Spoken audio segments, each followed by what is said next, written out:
श्री स्वामी समर्थ. मित्रांनो, स्वामींची कृपा ही नेहमी तुम्ही व तुमच्या परिवारावरती राहो हीच स्वामींच्या चरणी प्रार्थना. पौष महिन्याच्या कृष्ण पक्षाची एकादशी 25 जानेवारी 2025 म्हणजे शनिवार दिवशी आहे. या एकादशीला षटतिला एकादशी म्हणतात. शास्त्रानुसार षटतिला एकादशीचे व्रत केल्याने कन्यादान, सुवर्णदान आणि हजारो वर्षांच्या तपश्चर्ये इतके पुण्य मिळते. या एकादशी दिवशी तिळाचा वापर अत्यंत शुभ आणि लाभदायक असा मानला जातो. मित्रांनो, षटतिला एकादशी ही भगवान विष्णूंची प्रिय एकादशी आहे. या एकादशीच्या दिवशी आपण भगवान विष्णूंचे व्रत केल्याने आपल्या सर्व इच्छा, मनोकामना पूर्ण होतात, सुख समृद्धी येते आणि आपली दरिद्रतासुद्धा दूर होते. षटतिला एकादशीचे महत्त्व काय आहे ते बघूया. मित्रांनो, या एकादशीला भगवान विष्णूंची पूजा केली जाते. या दिवशी तिळाचा 6 प्रकारे वापर करून पूजा केली जाते. षटतिला एकादशीच्या दिवशी तुळशी पूजेलाही विशेष असे महत्त्व दिले जाते. या एकादशीच्या दिवशी व्रत केल्याने आयुष्यातील सुख आणि सौभाग्यसुद्धा वाढते. षटती याचा अर्थ 6 तीळ असा आहे. या दिवशी तिळाचे दान करण्याच्या नियमांमुळे याला षटतिला एकादशी असे म्हणतात. या एकादशीचे शुभ मुहूर्त काय आहेत तर सकाळी 8:34 ते सकाळी 9:56 शुभ मुहूर्त आहे. दुपारी 12:17 ते 1 वाजेपर्यंत मुहूर्त आहे.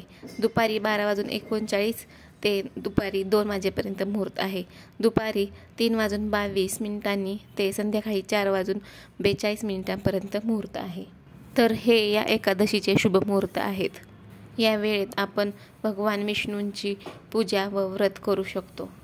षटतिला एकादशीचे व्रत तर मित्रांनो, 25 जानेवारी शनिवारी सकाळी लवकर उठून स्नान करावे आणि त्यानंतर व्रतपूजेचा संकल्प करा आणि हा दिवसभर त्या व्रताच्या नियमांचे पालनसुद्धा करा. शुभ मुहूर्ताच्या आधी पूजेची पूर्ण तयारी करून घ्या. मुहूर्त सुरू झाल्यावर भगवान विष्णूंची प्रतिमा ही पाटावरती स्थापित करून घ्या. भगवान विष्णूंना तिलक लावून घ्या. फुलांची माळ घाला व त्यानंतर शुद्ध तुपाचा दिवासुद्धा लावा. अबिरे, रोळी, कुंकू ह्या गोष्टी एक एक करून अर्पण करा. भगवान विष्णूंना उडदाचा, तिळाचा नैवेद्य दाखवा. त्यात तुळशीची पाने आठवणीने घाला. भगवानांची पूजा करून हा मंत्र म्हणा. सुब्रह्मण्य नमस्तेस्तु महापुरुष पूर्वत गृहनाद्य मया दत्त लक्षासह जगतपते. पूजेनंतर आरती भजन करा. दुसऱ्या दिवशी म्हणजेच 26 जानेवारीला ब्राह्मणांना जेवण घातल्यानंतर स्वतः जेवण करा. मित्रांनो, या एकादशीच्या दिवशी भगवान विष्णूंच्या नामाचा जप केल्याने सर्व पापांचा नाश होतो व पुण्यही प्राप्त होते. त्याचबरोबर जपमाळ घेऊन पूर्ण भक्तिभावाने भगवान विष्णूंच्या नामाचा जप केल्यास जीवनातील सर्व संकटे दूर होतात व आपल्या घरामध्ये सुख समृद्धी येते. तसेच आपल्या घरातील निगेटिव्ह एनर्जीसुद्धा नाहीशी होते आणि सकारात्मकतेचा प्रवाह हा वाढू लागतो. तर मित्रांनो, एकादशीच्या दिवशी काय करावे आणि काय नाही ते बघू. तर या एकादशीच्या दिवशी आपण काय करावे तर या दिवशी तिळाचे सेवन, फळे आणि फराळ करावा. भगवान विष्णूंना तीळ अर्पण करा. त्या दिवशी तिळाचे हवन करा. पाण्यात तीळ टाकून स्नान करा. तिळाचे दान करावे. पितरांना तर्पण तिळाने करावे. गरजू लोकांना मदत करा. उबदार कपडे तसेच ब्लँकेट दान करावेत व भगवान श्रीहरींचे शक्य तितके नामस्मरण करावे. तर मित्रांनो, षटतिला एकादशीच्या दिवशी काय करू नये ते आपण बघूया. तर मित्रांनो, एकादशीच्या दिवशी आपण मांसाहार आणि मद्यसेवन करणं टाळायचं आहे. या दिवशी पित्रेच्या भांड्यात अन्नसुद्धा खाऊ नका. वादविवादांपासून दूर राहा. कुठल्याही प्रकारचे अपशब्द वापरू नका.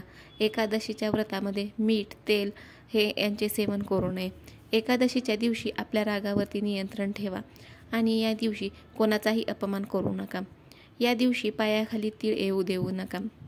मित्रांनो, षटतिला एकादशीला तिळाचे महत्त्व काय आहे तर हिरण्यकश्यपने भक्त प्रल्हादवर केलेल्या अत्याचारामुळे भगवान विष्णू हे क्रोधित झाले होते व त्यांच्या क्रोधाच्या घामामुळे पृथ्वीवर तिळाचा जन्म झाला असे म्हटले जाते.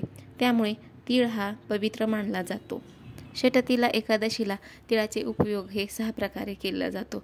तर पहिला हा उपयोग हा तीळ पाण्यात मिसळून स्नान केलं जातं. तिळाच्या तेलाने मसाज केली जाते. तिळाचे हवनसुद्धा केले जाते.